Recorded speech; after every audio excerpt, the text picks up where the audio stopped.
Estamos hoy a 12 de junio y aquí ya se ve. 12 de junio de 2025 en física biológica. Eso ni siquiera se ve este trimestre y fue el trimestre pasado y toca el próximo. No, estábamos hablando de física antes de empezar la clase ya formalmente. Tampoco psicología, que ese sí la estoy dando este trimestre, sino que es biomatemáticas.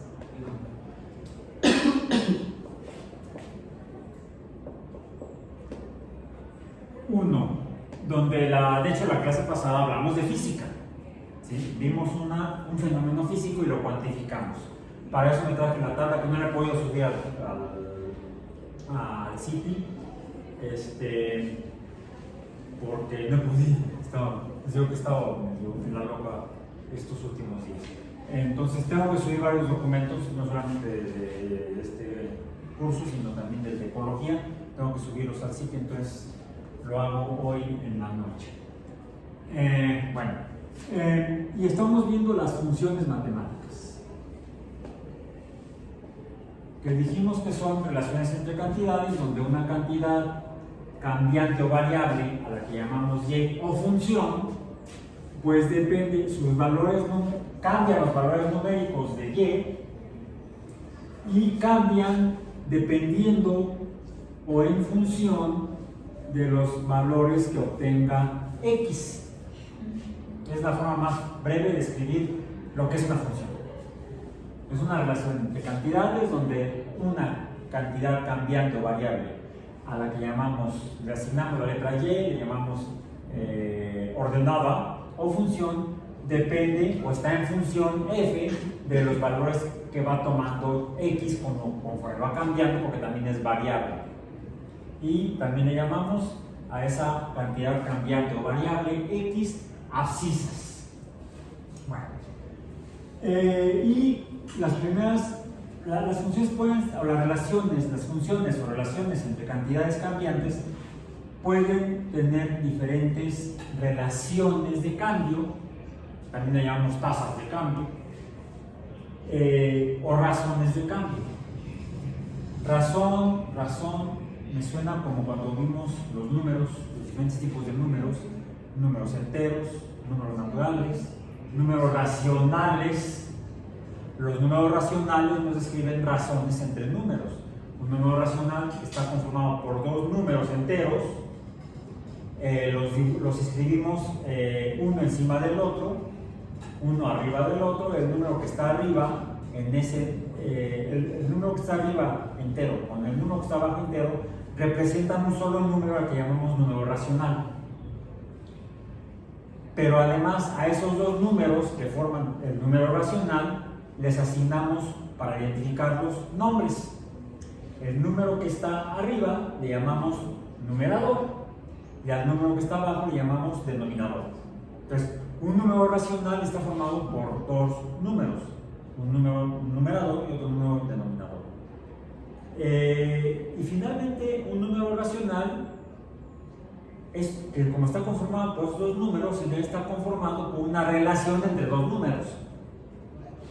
Un número numerador y un número denominador. Pues suena como que función. Y efectivamente, más adelante vamos a ver por qué. Y algunos ejemplos de ellos. Pero eso nos da, dado que hay una relación, razón o proporción, también es un tema que le dimos a los números racionales, proporciones o números proporcionales. Y tenemos otros dos nombres, cociente o división. Pero estamos interpretando al número racional como una operación matemática. Más adelante lo retomaremos. Vale. Todo va a quedar para más adelante. Bueno. Así, un primer ejemplo de función que vimos fue aquella función o relación en la cual el valor de y cambia en manera igual a la que cambia el valor de en x. Y otro, el segundo ejemplo que vimos, es aquella función en la cual el valor de y cambia en una relación proporcional de 2 veces el valor de x. ¿Qué valor proporcional? Este número, que es el que nos dice cómo cambia y cuando cambia x, a este dijimos que le llamamos coeficiente, ¿no? El nombre completo es nada más un nombre de pila, coeficiente, pero tiene una familia, tiene un apellido. Es coeficiente de proporcionalidad. Es un coeficiente de proporcionalidad o de proporción, para no extender tanto letras, la palabra un poco más larga. Coeficiente de proporción. Proporción a qué eso no, al número racional. Proporción, razón, número racional. Si usamos álgebra, podemos cambiar la forma de esta relación entre estas dos cantidades y y 2x. La operación algebraica que tendríamos que hacer sería una división en la cual, manteniendo la igualdad de esta relación, voy a dividir el lado izquierdo de la relación entre 2, y por lo cual también debo dividir el lado derecho de esta relación de igualdad entre 2. Si divido y entre 2, la igualdad me dirá que 2x dividido entre 2, ¿a qué es igual? Pues sería y entre 2 será igual a x.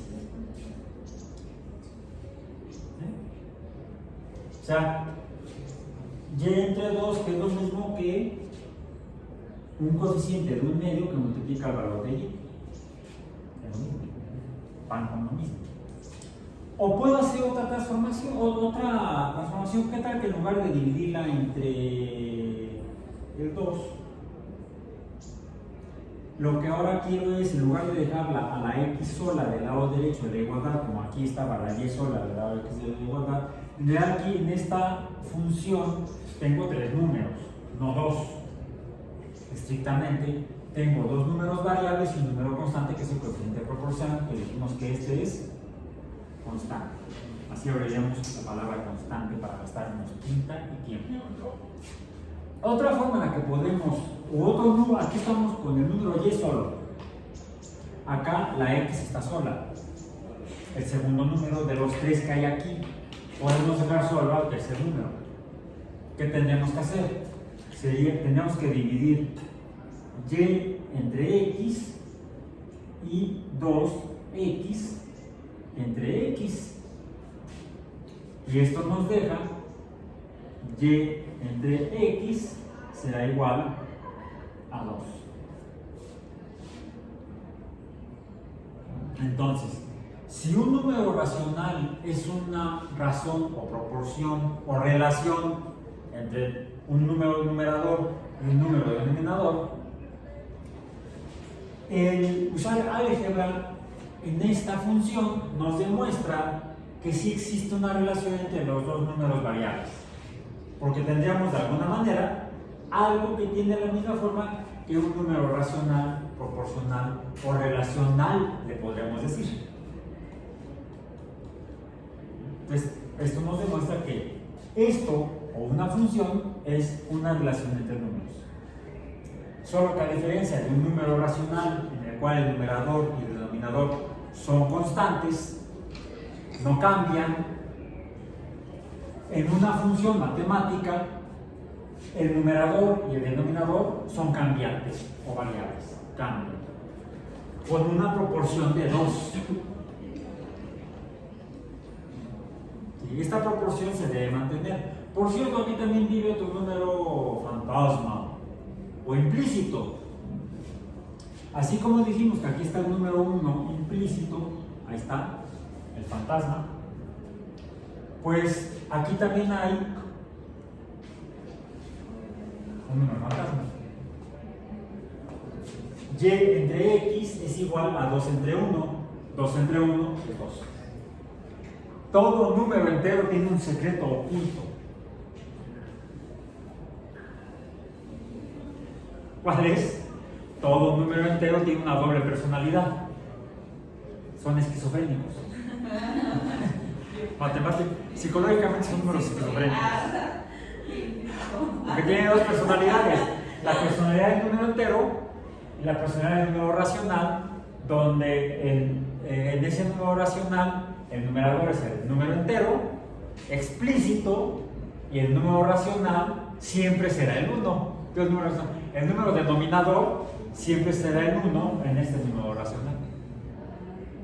Es la personalidad oculta de todo número entero. Todos tenemos algo oculta, hasta los números. Bueno, ok. Entonces, estos dos funciones vimos que cuando las pasamos de la representación alfa numérica, letras y número, a la representación gráfica, ambas nos dibujan líneas rectas. Es por eso que estas decimos que estas dos son funciones lineales, porque dibujan líneas rectas en la forma gráfica. También podríamos decir que son lineales porque la relación entre x y y está definida por un coeficiente constante o pendiente que no cambia. Que esta vimos cómo lo podemos determinar o calcular este número coeficiente o pendiente. Número coeficiente de proporcionalidad o proporción constante, que le dimos un nombre. ¿Cuál fue el nombre? Pendiente con el símbolo M. No es pendiente. ¿Sí? ¿Por qué no usan la P y no sé? A mí me pregunto. Es cosa de matemáticos. ¿Bien? Entonces, la pendiente es el coeficiente de proporcionalidad constante de una función lineal. Y puede ser cualquier número real, dijimos. Puede ser entero, puede ser racional, puede ser irracional. Si ya hablamos de esquizofrenias, entonces puras locuras aquí. Irracionales, esquizofrénicos, bueno, así es la vida. Te vas topando con eso por toda este tipo de estaciones. Entonces dibujan líneas rectas, las funciones lineales que se caracterizan por tener una pendiente constante, un coeficiente constante que multiplica al valor de la variable independiente o abscisa x. Ayer vimos, ayer día de clase, hace 2 días, vimos otro tipo de función, la cual cuando tabulamos me dan los valores x y y, nada más que no, bueno, lo estoy poniendo en términos generales. Cualquier tipo de función la generalizamos como x y y. X siempre será la variable independiente o que nosotros podemos manipular en el aparato, en el instrumento, o es la única que podemos contar de inicio. Y vemos cómo cambia la otra, como cuando observamos cosas en función del tiempo. Pues vamos contando segundos aquí en el relojito, o minutos, u horas, o días, dependiendo del intervalo de tiempo que tome el fenómeno que estamos observando. Si lo que nos interesa es estudiar migraciones de grandes animales, pues las migraciones toman semanas y a veces hasta meses, ¿no? No son anuales porque son cíclicas. Dependen de los cambios estacionales. Entonces ahí estaríamos midiendo unidades de tiempo grandes, tal vez, quizá ni días. ¿Cómo lo tenemos que hacer? Le tenemos que estar contando el número de organismos que vemos cada día y quizá no cambia, pero una semana después a lo mejor ya hay más o hay menos, o quizá un mes después ya haya mucho más o mucho menos. Quizá la cantidad o abundancia de individuos de una población en un ecosistema esté en función del tiempo, vaya cambiando, pero los intervalos de tiempo en los cuales cambian no sean diarios. Les digo, quizás ni semanales, quizás mensuales, a lo mejor sí semanales. No sé si sería cosa plantearse algún estudio para que uno pueda investigar en esa investigación, andar contando organismos en un ecosistema. ¿Sí? Y hay gente a la que le pagan por eso. Se llaman ecólogos poblacionales. Entonces puede variar el intervalo del número que estamos contando. ¿Y cuál va a ser nuestra variable independiente? Pues el tiempo. ¿Cuál va a ser la variable dependiente? Pues el número de organismos. La cantidad de organismos en un ecosistema estará en función del tiempo a lo largo de un año. Por cierto, aumentaría, o quizá disminuiría y quizá luego aumentaría. Sí, se van y luego regresan, como las aves migratorias. A lo mejor sería muy interesante hacerlo en el lago de Texcoco, ya que se rescató y otra vez están ahí ya reconstituyéndose los humedales. Ayer me salió un video en TikTok que alguien tomó una cantidad de aves acuáticas enorme.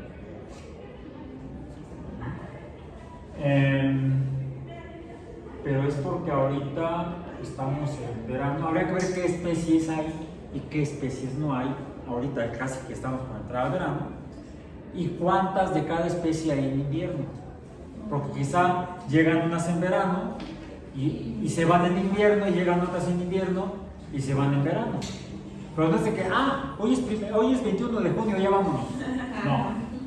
Van llegando paulatinamente las que arriban y se van, van emigrando, se van viajando, alejándose del lugar, paulatinamente las que emigran, las que están yendo a algún otro lugar. Por eso es que en los estudios de aves en particular, la técnica tradicional, y ya es antigua, se sigue usando, es tratar de capturar algunos ejemplares y se les ponen anillos en las patas. Anillos de aluminio, que es un metal bastante resistente, fácil de manejar para poder hacer el anillo, y que no se oxida y no daña tampoco al organismo. No sería muy conveniente hacerles anillos de hierro, por ejemplo, que se oxida y podría producir alguna lesión en el proceso de oxidación. Entonces,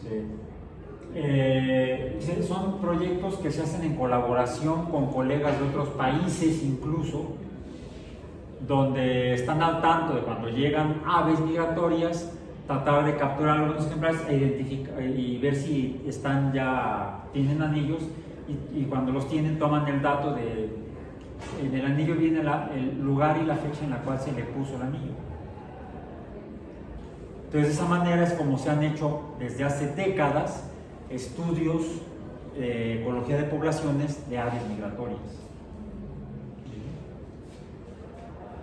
La primera vez que vi algo sobre eso, cuando me enteré que eso se hacía y existía, era yo niño viendo la televisión. La televisión era educativa. Pasaban documentales los domingos en la tele. Documentales un día siguiente, por ejemplo. Quizá por eso soy biólogo. Y me motivó la televisión a estudiar biología. Y a veces la televisión sí, a veces sí vale la pena. Hay otras ocasiones en las que mejor le apagas y te pones a leer un libro. También leí libros de ecología cuando era yo niño, entonces eso fue el motor. Entonces, pero ayer estábamos hablando no de ecología, sino de física. Les pasé los datos de la caída libre en una tabla que estaba publicada en un sitio web de la NASA, la Administración Nacional de Aeronáutica y del Espacio del Gobierno de los Estados Unidos. Datos que originalmente calculó Galileo con sus experimentos en el plano inclinado. ¿Cuáles son esos datos? Donde X sería el tiempo también, pero no de migración de las esferas sobre las pelotas, sino caída, y Y sería la distancia. ¿Sí? En un estudio ecológico no sería la distancia, tal vez no sea la distancia de migración. Se podrán hacer estudios. Si tenemos un equipo de colaboradores a lo largo de, bueno, el continente americano tiene sobre la superficie del planeta Tierra una distribución continental norte-sur, casi lineal, un poquito chueca, pero lineal, de norte a sur. Así se han identificado especies de aves que migran desde el hemisferio norte hasta el hemisferio sur en el continente americano. Desde Canadá hasta Argentina. Sí. Y algo equivalente ocurre con aves migratorias en los otros 3 continentes que están atravesando el Atlántico, que es Eurasia, sobre todo de la parte de Europa, del centro y norte de Europa, migran aves al sur de África. También migraciones vamos a decir, de dirección polar. No llegan de polo a polo, pero sí de hemisferio a hemisferio. Entre continentes, son migraciones intercontinentales. Bueno, entonces ahí podremos estar quizá teniendo equipos de colegas a lo largo de varios países, estar atentos a la llegada y partida de aves, tratar de capturar aves que estén anilladas, y entonces tomamos los datos y podríamos estar quizá midiendo la velocidad de viaje y hacer un rastreo usando solamente anillos de aves anilladas. De unos 40 años para acá, también ya, porque el anillado de aves se hace desde hace fácil un siglo. Fácil. No sé si más, pero hace un siglo ya se marcaban aves migratorias, sobre todo aves acuáticas. Pero hace 40, 50 años más o menos, se empezaron a hacer los primeros intentos, ya se hace formalmente en algunas especies, a colocar radiotransmisores también en diferentes formas de fauna, sobre todo aves y mamíferos. También actualmente se aplica en peces y mamíferos marinos. Se les colocan radiotransmisores con baterías que duran un buen rato, donde están emitiendo la señal de radio.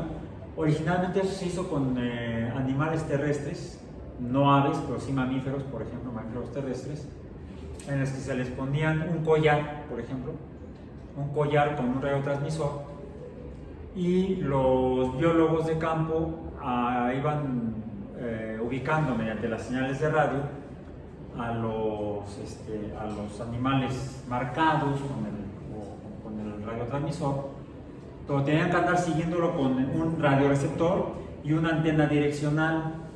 Entonces daban en el radioreceptor, viendo la intensidad de la señal, pues orientaban la antena. Tengo una señal más fuerte hacia allá, quiere decir que el bicho está de aquel lado, no acá. Entonces iban viendo el radiotransmisor y orientándose con la antena, y de repente terminaban en la barranca, porque por andar viendo el radiotransmisor no veían el hoyo, como cuando la gente irresponsable va viendo el pinche celular cuando van manejando. Para evitar esos accidentes en el campo, los biólogos de campo lo que hacían era trabajar en equipo. Espérate, güey, que te vas a caer. O, afortunadamente, más recientemente, de unos 30, 40 años para acá, se han logrado hacer radiotransmisores más potentes, de modo que el radiotransmisor es satelital.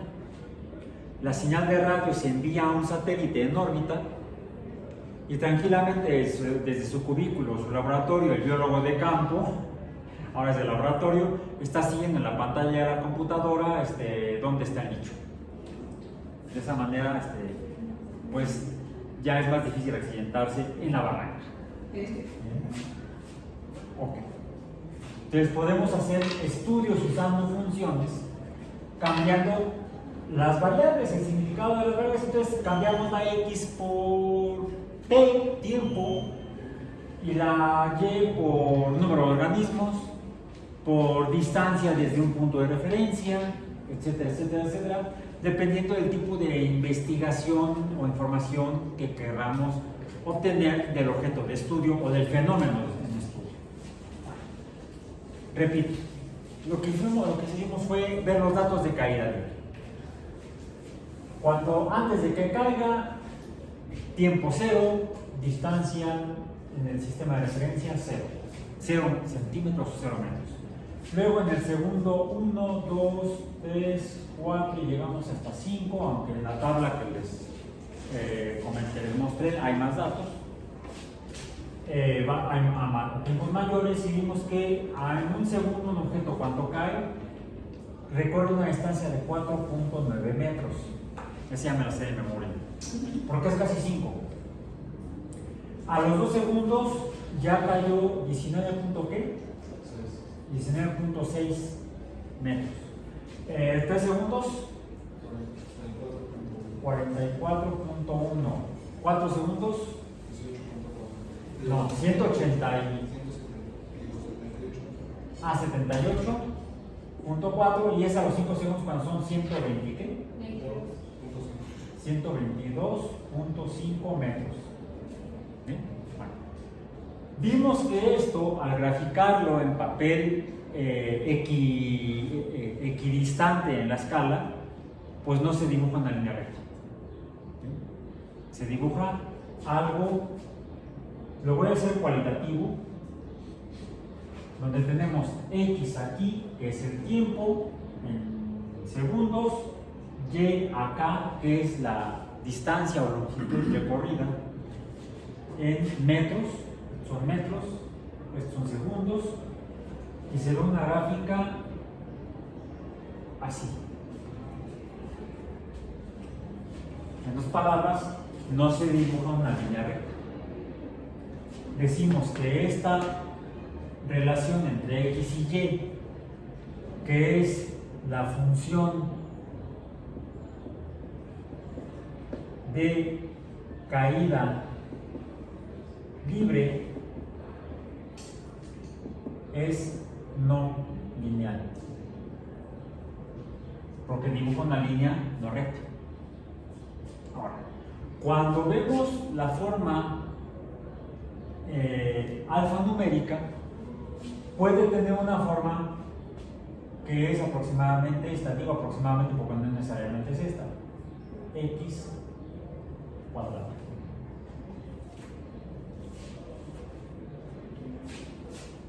Es más, la voy a escribir con rojo y la voy a poner acá.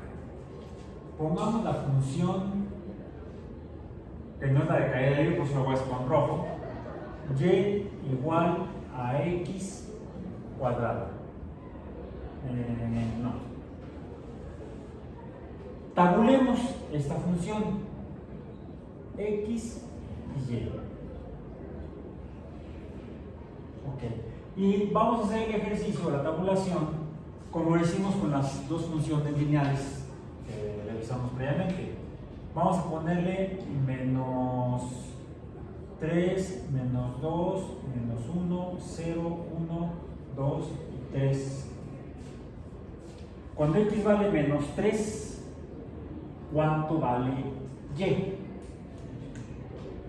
Pues sería el cuadrado de menos 3. ¿Cuánto hay? ¿Cuánto es? Menos 9. No, más 9. Más 9. Porque es menos 3 por menos 3. La regla nos dice que menos por cuando multiplicamos números negativos. Si son dos números negativos, entonces el resultado es positivo. Cuando X es menos 2, es 4. No, ya no voy a poner el signo de positivo. Cuando X es menos 1, es 1. Cuando X es 0, 0. Cuando X es 1, 1. Cuando X es 2, 4. Cuando X es 3, 9. Voy a poner aquí arbitrariamente, ya no es la gráfica de caída libre, sino otra. Voy a ponerla, déjenme ver, aproximadamente una aquí, 2, 3, 4, 5, más o menos 1 centímetro, digo, más o menos porque es a ojo por ciento. 1, 2, 3, 4, 5, aquí sería el 0, 6, 7, 8, 9, 6, 7, 8, 9, 10, 11, 12, 13, 14, 15, 16. Lo voy a poner así a propósito. Aquí sería 1, 2, 3, 4, 5. Me voy a quedar ahí hasta el 5. Aquí estaría el 0. Y me voy a permitir entonces continuar el eje de X hacia las X negativas, porque aquí la tengo, menos 3. Entonces necesitaría poner aquí la escala negativa de menos 1, menos 2 y menos 3. Ahí está. ¿Bien? Cuando X es menos 3, Y es más 9. Cuando X es menos 2, Y es más 4. Cuando X es menos 1, Y es menos 1. Cuando X es 0, Y es 0. Cuando X es 1, es 1. Cuando X es 2, Y es 4. Cuando X es 3, Y es 9. 3, ahí está. Cuando X es 4, ya que le puse ahí el 4, aquí está el 4. El 3 me quedó muy a la izquierda. Aquí sería menos 3, menos 4. Aquí sería menos 3, 9. Aquí sería menos 2, 4. Ok. Cuando X es menos 4, Y sería 1, 2, 3, 4, 5, 16, aquí sería 15. Aquí sería 16. Sería 16. Y cuando X es más 4 sería 16. ¿Qué se dibuja?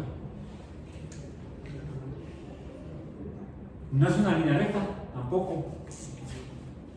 Se dibuja más o menos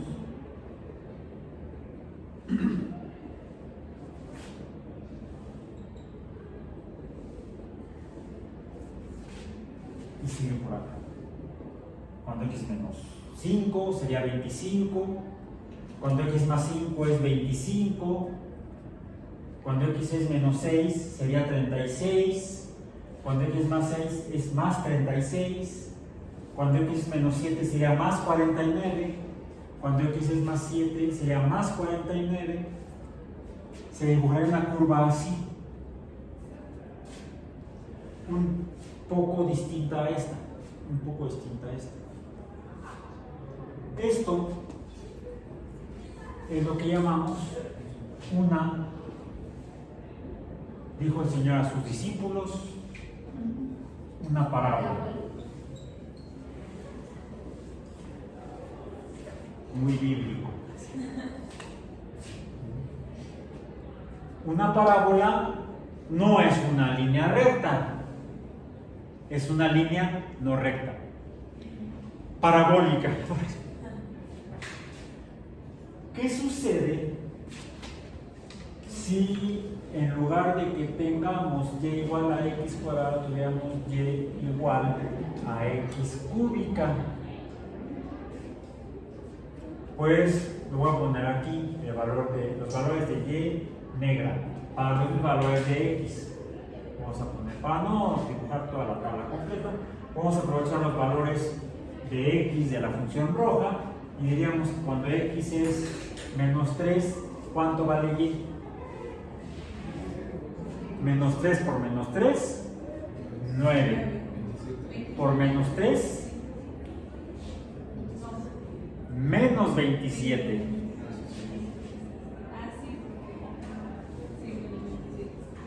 Cuando x es menos 2, sería menos 2 por menos 2 más 4. Por menos 2, menos 8. Cuando x es menos 1, menos 1. Cuando x es 0, sería 0. Cuando x es 1 sería 1. Cuando x es 2 sería 8. Cuando x es 3, 27.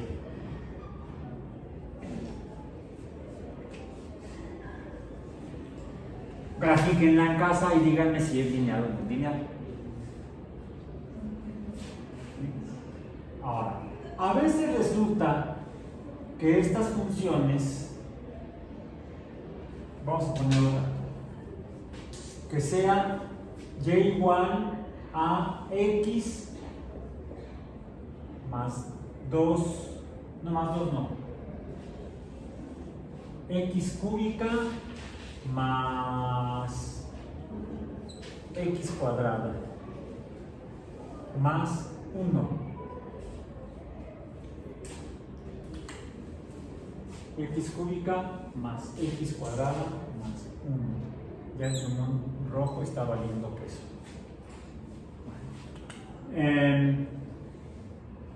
Vamos a ponerlo aquí, los valores de esta función en rojo otra vez, pero corresponde, este rojo pálido corresponde a la función donde el plumón ya está acabando la tinta. ¿Cuáles son los valores de y para esta función? Cuando x es menos 3 sería menos 27 más 9, porque ya tenemos el x cuadrado, está aquí, más 9 sería 36, más 1, 37. Pero es menos 27 más 9, sí es cierto, menos 27 más 9. Entonces tenemos que restarle 9 positivos a este número negativo. Entonces sería menos 18 más 1. Hacerlo así, hacerlo como cálculo mental, se equivoca uno más fácilmente. ¿Sí? Es más seguro hacerlo por escrito. Si quieren, háganlo, vayan haciendo en su cuaderno. Si quieren, sigan insistiendo y practicando el cálculo mental. Distinto al que hacían, mejor, efectivamente, y más interesante que el que no sé si les pasó a ustedes, pero yo me acuerdo que en la primaria nos ponían a hacer operaciones de cálculo mental en grupo y eran competencias entre todos, a ver quién se les tocó. Era emocionante, a ver quién sobrevivía.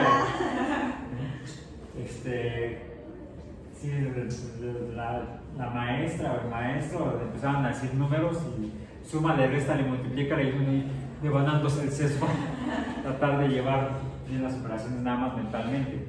Bueno, a ver, entonces ¿cuánto fue? Era de menos 18 menos 17. Menos 17 más 1, menos 16. Bueno, no era menos 18, pero ya salía total era menos 17. Sí, menos 17, ok, sí. Entonces es menos 17. Cuando x es menos 2, sería entonces 4 más, no, ¿qué? Menos 8, perdón. El número negro, menos 8. Más 4, sería menos 4. Más 1, menos 3.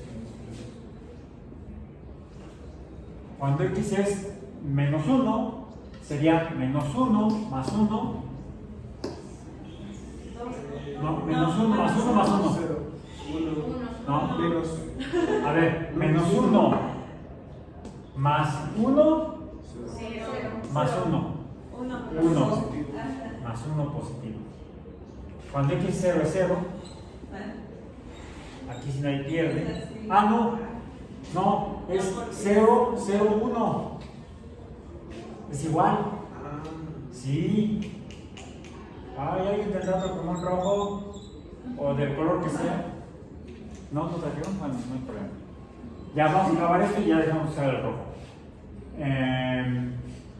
Cuando x es 1, 1 más 1, 1 más 1, 3. Eso estuvo re fácil. 3. Ok. Cuando x es más 2, sería 8 más 4, 12. Más 1, 13. Y finalmente en este intervalo, cuando x es 3, sería 27 más 9, 36 más 1, 37. ¿Qué forma tiene? Grafíquenla en casa. Bueno, ahora, ¿qué observamos en esta última función respecto a todas las anteriores que vimos? Bueno, salvo, recordemos, y qué bueno que ya, porque entonces, ahora sí, adiós rojo. Ay, no le di ni modo, no le atiné. Voy a escribir esto un poco más a la derecha.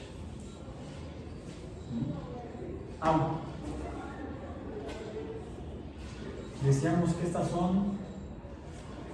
dos son funciones lineales. Ok.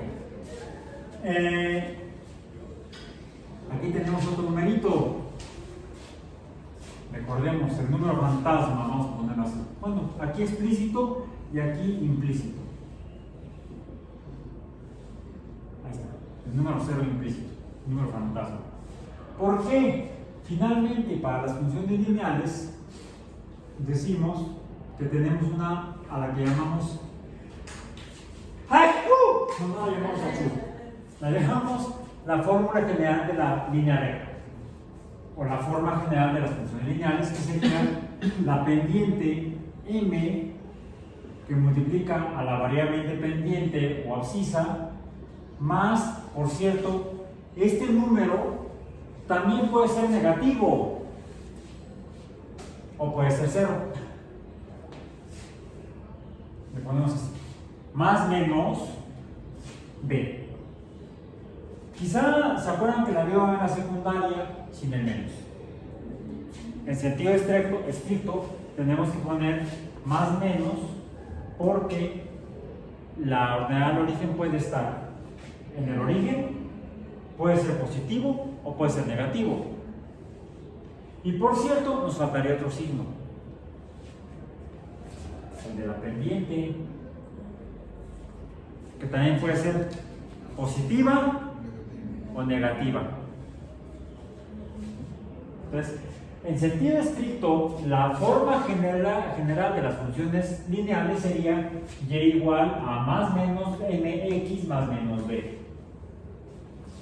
Y ahí tenemos todas las funciones lineales que podamos imaginar y las que no también. Bueno,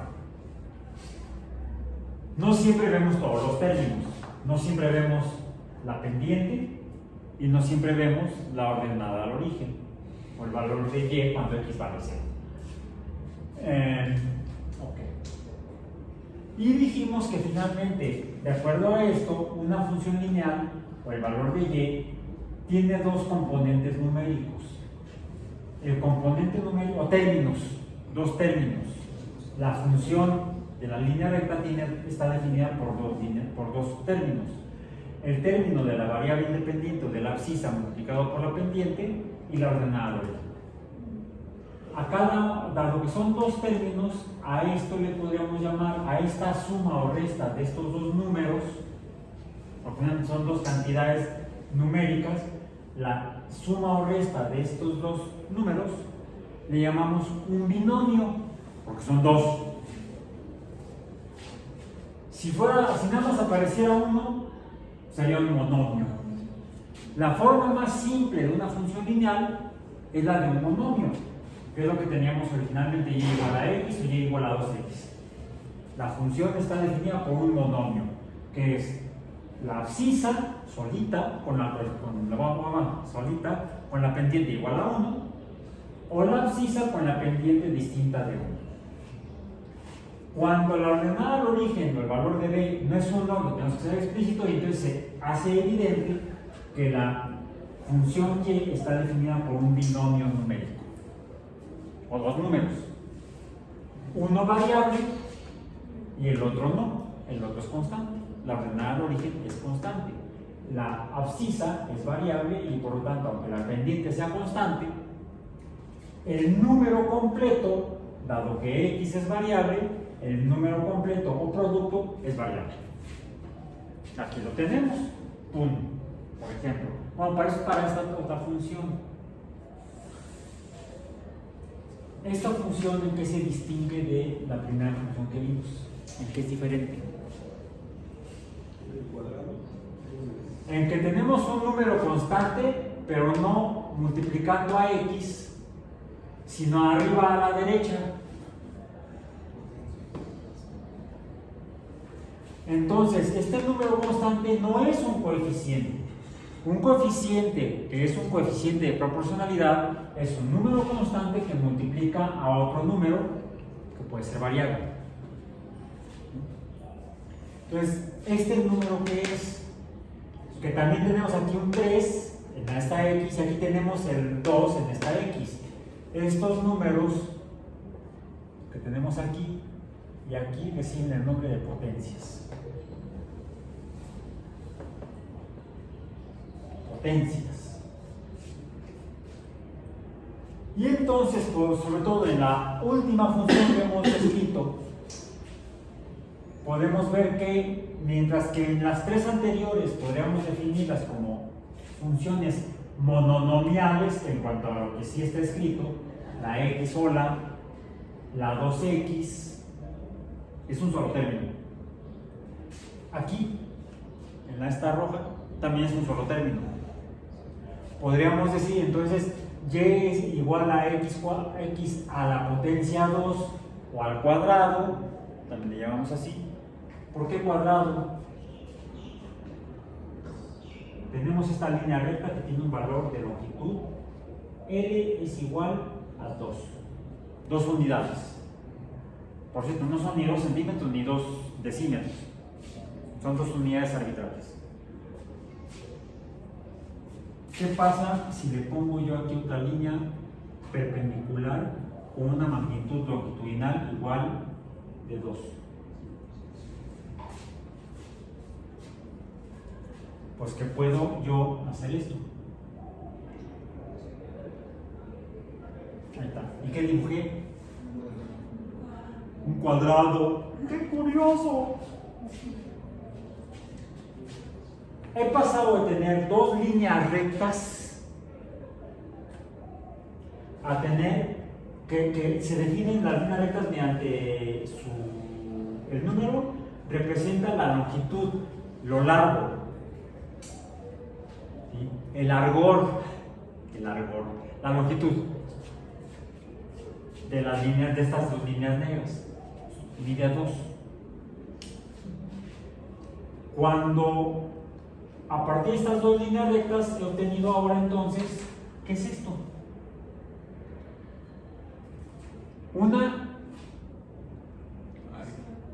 Una superficie, no es, vas bien, una superficie con una magnitud numérica o área. El área es el tamaño de una superficie. La longitud es el tamaño de una línea recta. La longitud, ¿qué tan larga es? El tamaño de una superficie es el área, que se puede numerar o cuantificar. ¿Cuál es el número del área? 4. 2 por 2. O L por L, que es igual a L cuadrado. Por lo tanto es 4, que es 2 al cuadrado. O sea, las cosas en la naturaleza, los fenómenos y aún en la abstracción geométrica tienen una causa, un motivo, una razón. No me refiero a una proporción. Aquí es la razón del razonamiento. Tiene una explicación intelectual, tiene un significado, un sentido, y de hecho una causa y un efecto. El área es el efecto de las causas que son las longitudes. Bueno, y es por eso que a este número, que es la potencia 2, le llamamos también cuadrado. ¿Qué sucedería si yo tomo esta área y ahora la extiendo una magnitud de longitud igual perpendicular al plano del pizarrón? Se forma un cubo.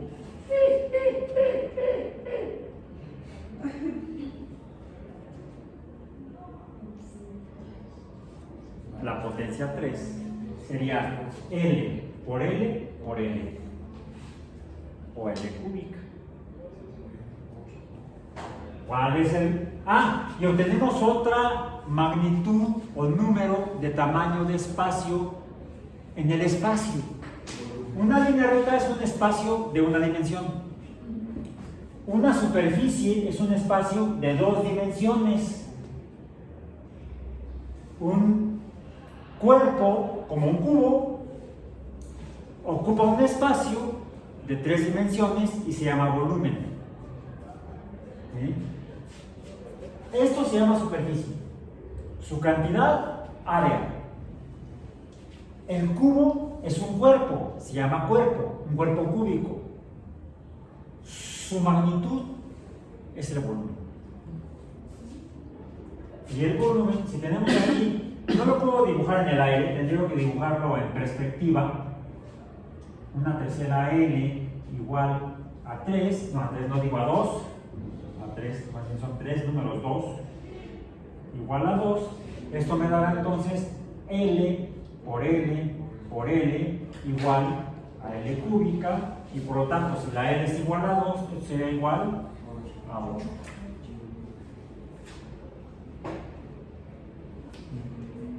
De así salió este número 8, cuando x es igual a 2. Para el segundo número de esta función y, la última, no la tercera, tenemos primera, segunda, tercera. La tercera función es una función por el cual el valor de la función y se define con un solo número que es de potencia 2 o cuadrático, le decimos por el cuadrado. ¿Sí? De ahí que esto sea una función cuadrática, que era supuestamente el tema de la clase pasada. ¿Por qué cuadrático? Porque el número se define mediante la multiplicación de esta cantidad de números en X. ¿Cuántos números se están multiplicando aquí? 2. ¿Qué es una potencia? Una potencia, ¿cómo dijiste? ¿Qué es una potencia? La cantidad de... Razónalo bien. Y quizá te des cuenta que como te lo dijeron en la secundaria o en la prepa estaba equivocado. La cantidad de veces que un mismo número se repite o se multiplica por sí mismo. Lo estás diciendo como te lo dijeron en la preparatoria y en la secundaria. A mí me lo dijeron igual. Les voy a decir, hasta que empecé a dar clases de matemáticas me di cuenta que me habían engañado. No es la cantidad de veces, porque las veces son las operaciones matemáticas. Las sumas, multiplicaciones, por ejemplo. Es decir, es el puntito, o la cruz en la multiplicación, o la crucecita otra en la suma. A ver, ustedes dicen que una multiplicación, esto significa multiplicar la x por el 2, es el equivalente a lo de la potencia. Te dicen, es una suma abreviada. ¿Qué es una suma? ¿Qué es una multiplicación? Una suma abreviada. Ok. ¿Está bien? ¿Por qué es una abreviada? ¿Qué sería la suma? ¿Qué sería la multiplicación, perdón? Pues el número de veces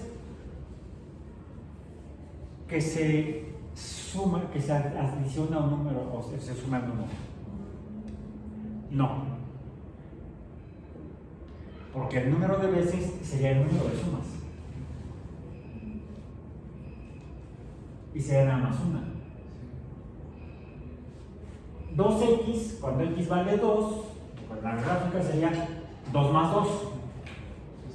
¿Cuántas operaciones o sumas hubo? Una suma. 2 más 2. Aquí está la operación, aquí en medio. ¿Cuántas veces? Una. Entonces, este 2 no corresponde a esta operación, al número de veces que se sumó el número 2. Y entonces, ¿dónde está el 2? Es más, para no confundirnos con tanto número 2, que sea 3.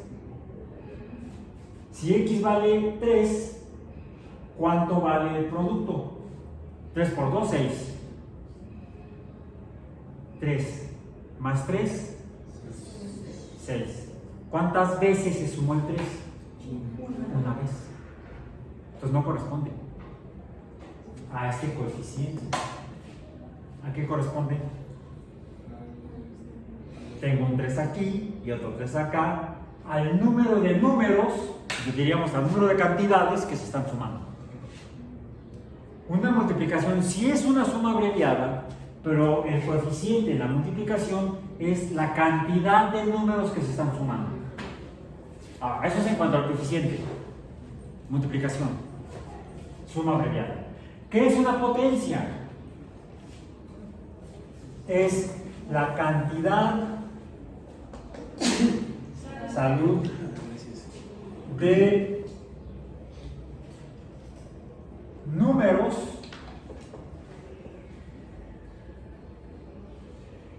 multiplicándose, vamos a decir. Multiplicándose.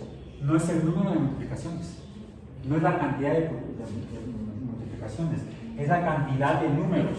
Aquí, ¿cuántos números tengo? 2. La potencia es 2. Aquí, ¿cuántos números tengo? 3. La potencia es 3. ¿Cuántas operaciones o multiplicaciones hay aquí? Una de 2 números. ¿Y aquí cuántas operaciones hay? Multiplicaciones 2 de 3 números. Entonces la potencia, el número de la potencia corresponde a la cantidad de números multiplicados. Ok, tenemos que ver el tema de hoy. ¿Cuál es este? Ok. Para cerrar esta parte de ayer, no de antier, de la clase pasada, estas dijimos que podemos decir que se trata de funciones monomiales porque b vale 0. Si b no fuera 0, entonces tendríamos una función binomial o un binomio. El número variable y la ordenada de origen, que es constante. Bueno, la función de una parábola, ¿qué tipo de función es por el número de términos? ¿Cuántos términos hay aquí? 1. Será una función monomial en sentido estricto, incluso gramatical. La última función y igual a x cúbica más x cuadrada más 1, y está definida por ¿cuántos términos? 3. Un constante que se parece a b es un número constante y 2 números de potencia, 3 y 2. Entonces esta función estará definida por 3 términos, por tanto esto le llamaríamos un trinomio. En general, las funciones y definidas por más de un término, en sentido estricto, cuando la potencia es distinta de 1, y ahorita vamos a encontrar otro fantasma, somos los cazafantasmas.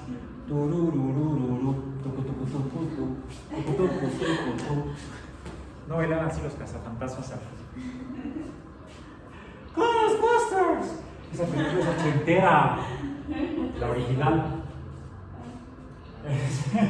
Ok, ¿cuál es el otro fantasma? La potencia 1. La potencia 1. El número, la cantidad de números que se multiplican. Aquí, ¿cuántos números están multiplicando?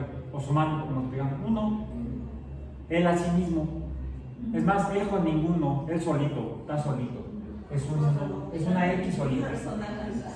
No necesita de nadie. Bueno, aquí hay una potencia 1.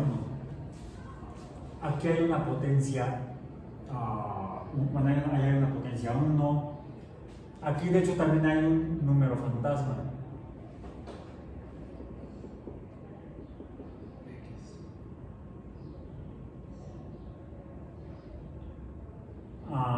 Déjeme ver. Sí, a la 1. Ahí está. X a la 1. No es X a la 1, es X a la 0. Es X a la 0. Porque sería X a la 0 es 1. Por 1 queda el 1 solo. Porque este número, como cualquier B, puede ser cualquier número racional también. Entonces, cualquier número racional a la potencia 0 es ese mismo número racional. Pi a la 0 es pi. Porque sería X, ¿cuánto valdría? Si está elevado a la potencia 1, a la potencia 0, sería 1 por pi, sería pi. ¿Sí? ¿Ibas a decir? Sí, no, pero o sea, sí, entonces la potencia es la cantidad de números que se multiplican. La cantidad de números que se multiplican. Entonces, si es 1, pues entonces nada más, o sea, no se multiplicaría con nada. No, porque, bueno, digamos que en este caso quedaría la unidad. X a la 0 es la unidad.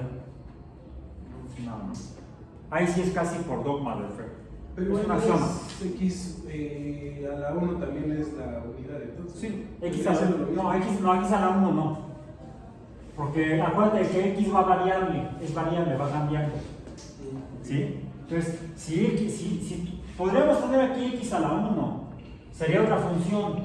Nada más para terminar como un ejemplo, lo voy a poner aquí para no hacernos bolas. Pasa que necesito. Aquí tengo espacio para la última parte, que la vamos a ver en 5 minutos. Podemos tener otra que sería Y igual. Vamos a poner esta gana en casa, que sea 2x cúbica menos x cuadrada más 3x menos 2. Sería una función de 4 términos. ¿Sí? Esa sería un monomio, ese sería un binomio, ese sería un trinomio, ese sería un tetranomio, 4. Tetranomio, no cuatrinomio. Tetra, porque estamos usando raíces griegas. ¿Sí? Ahora, para terminar esta parte, aquí tendríamos entonces una potencia 1 fantasma y aquí tendríamos una x fantasma a la 0. Entonces, siempre tenemos x en las funciones que pueden tener diferentes valores de potencia y siempre habrá, aquí incluso también sería el hecho de que esté el 0 sería x a la 1 por 0. 0. ¿Sí? El coeficiente sería 0. Entonces nos queda 0, por eso no lo ponemos. Y eso nos lleva al último concepto de lo que sean las funciones de este tipo, donde tenemos potencias. Se llaman el orden de función. El orden de función, o el orden de una función, es el valor numérico de la potencia mayor en la función. Así tendríamos que las funciones lineales son funciones de orden 1 o primer orden, porque la potencia, ¿cuál es?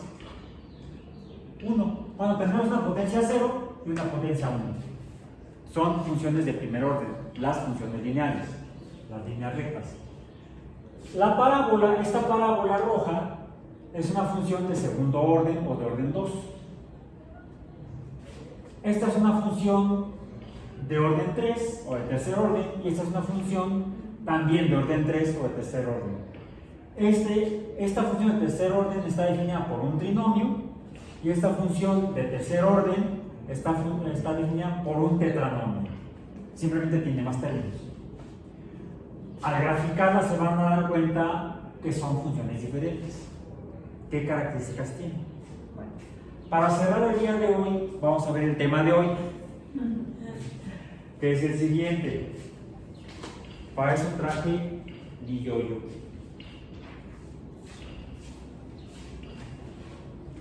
Para eso traje mi yo-yo. Este es el juego más simple del yo-yo, ¿verdad? Nada más baja y sube. Se parece a la caída libre. No está completamente libre porque hay fricción en la cuerda del yo-yo con el eje del yo-yo. Y quizá con los cuerpos laterales del yo-yo. Otro juego que también es relativamente fácil del yo-yo es la vuelta al mundo. ¿Qué se dibuja cuando o qué se traza, qué forma tiene o debería tener el movimiento de la vuelta al mundo? Pues en teoría, o la hipótesis que se debería dibujar un círculo. Bueno, también para eso traje el yo-yo. Me es más fácil dibujar un círculo decente, cuando tengo el yo-yo así. Por ejemplo, lo voy a hacer así. No me importa si por ahí hacia algo, aunque quede un poquito.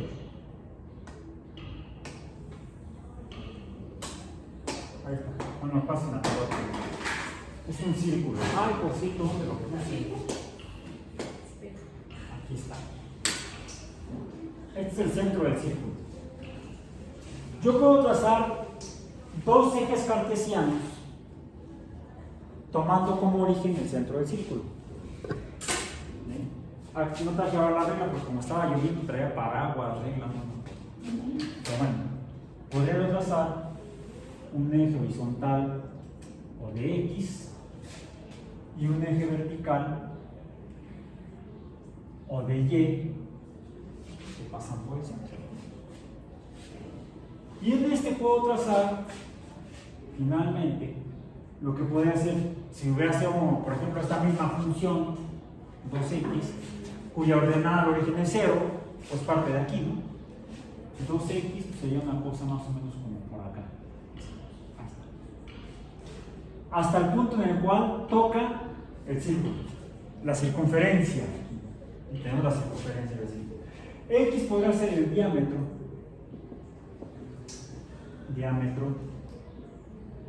Y esto es la circunferencia.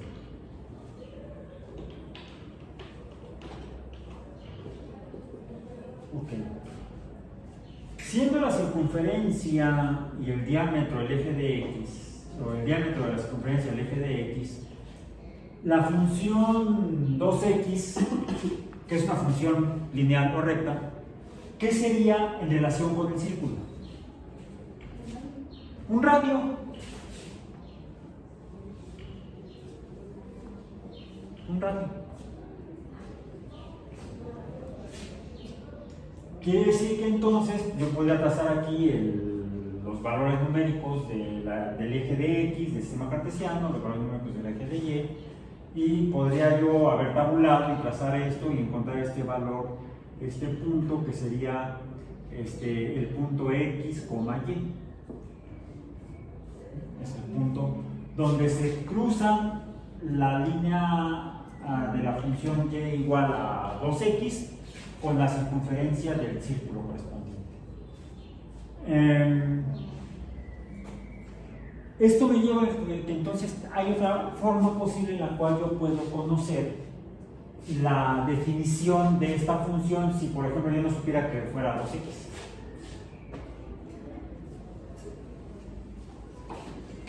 Finalmente, este punto está definido por este valor en X. Vamos a poner en lugar de X, Y. Digamos que el valor en X es un número, y como dijimos en la teoría de conjuntos, los numéricos, los números podemos representar dentro de un conjunto con letras del alfabeto, letras minúsculas del alfabeto. Digamos que este es A. El valor de A correspondería entonces a ¿qué? A este valor en X.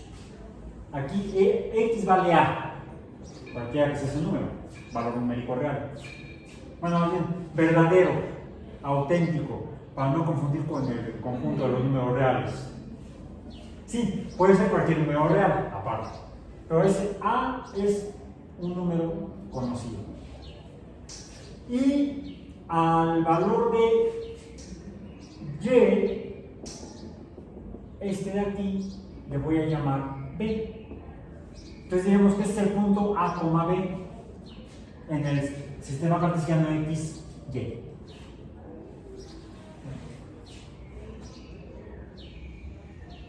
Lo que voy a ver entonces es que, a diferencia de la primera función, que fuera la y igual a x, ¿cómo sería? Pues y igual a x sería esta.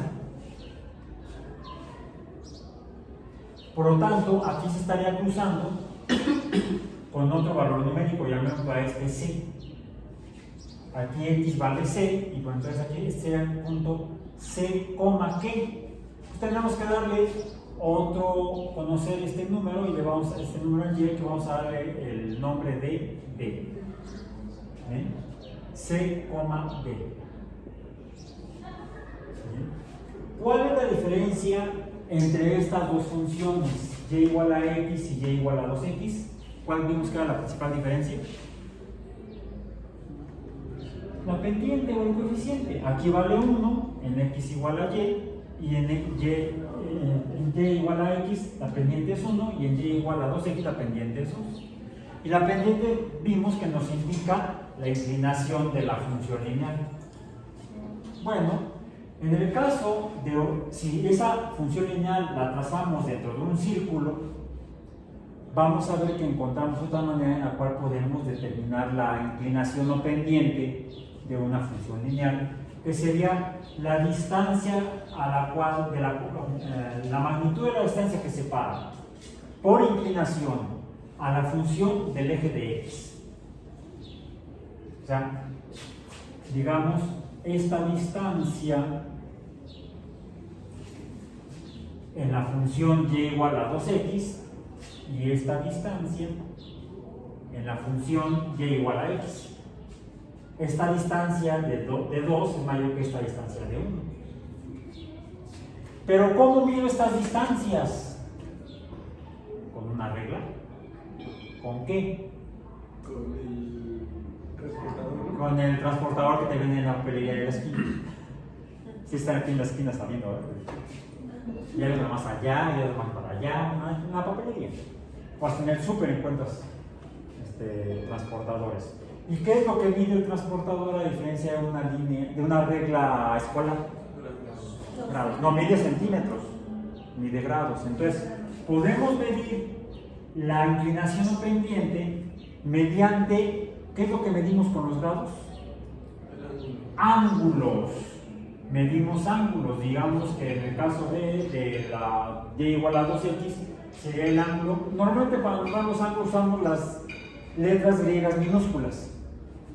Digamos que sería la letra teta, y esta podría ser el ángulo teta, y este puede ser el ángulo omega. El ángulo omega es proporcional a la pendiente de y igual a x, esto sería proporcional a 1, y el ángulo teta sería proporcional a 2. Pero ¿cómo puedo conocer esos valores numéricos? Debo encontrar una función que me defina la magnitud del ángulo respecto a las longitudes A y B o C y D. ¿Qué es lo que se dibujó aquí finalmente? Un triángulo. ¿Por qué? Porque tiene 3 ángulos. Teta, este de aquí que es de 90 grados, y este de acá que es menor que teta. La suma de todos me da 180. Entonces puedo conocer, si conozco este ángulo, puedo conocer, y conozco este lado, puedo conocer la magnitud del radio. Y esto me da lugar a las que serían las funciones que definen las magnitudes de un triángulo que tiene un ángulo de 90 grados o un triángulo rectángulo. Y entonces le llamamos las funciones de los triángulos o, que tienen tres ángulos, trigono, que es ángulo en griego, gonométricas. Que son tres relaciones, bueno, de hecho son 6 relaciones matemáticas diferentes que me relacionan A, B y R, o C, D y R. C, D y R de acá. Esta es otra R. ¿Sí? Y sería, finalmente esta es D, esta es de acá, y esta sería D. ¿Cuánto mide el ángulo? Si yo conozco la magnitud de A y conozco el radio, la longitud de esta línea recta, puedo entonces conocer el ángulo. Y esa será la relación seno del ángulo, que es, en este caso, B entre R. B entre R. Déjenme ver si me estoy metiendo la pata antes de irnos. Me dejé el celular. Se nos quedan 5 minutos. 3 minutos. ¡Ay! Acá lo tengo. No, caramba, sí, aquí está. Déjenme ver. Ah, no, es que esta no es. Aquí está. Estaba viendo la anterior. Correcto. Bien. Ok, sí está bien. Es la magnitud de Y o el lado que está del otro opuesto al ángulo que estoy midiendo, que es el ángulo θ. Sería el lado Y. Y el lado que está junto, y el radio, perdón, y el radio. ¿Sí? Otra sería la función coseno del ángulo, que es la relación numérica o proporción de la magnitud de A, que es el eje de X, la magnitud en X, que es la línea recta que está junto al ángulo θ. Por eso le decimos el lado adyacente del triángulo. Entonces sería A entre R. O la relación proporcional entre B y A, entre Y y X, entre la magnitud en Y y la magnitud en X, que es la relación tangente del ángulo, que dijimos que sería B entre A. Curiosamente es donde se juntan A y B, y esa es precisamente la tangente, es la línea perpendicular a este punto en el círculo. Por eso es la línea tangente, esta de acá. Y es otra forma en la que podemos caracterizar funciones lineales tomando como referencia un sistema cartesiano donde la línea recta pasa por el centro del círculo, de un círculo trazado en ese sistema cartesiano. Y esto lo estaremos viendo y usando más adelante. Por hoy terminamos. Faltando 1 minuto.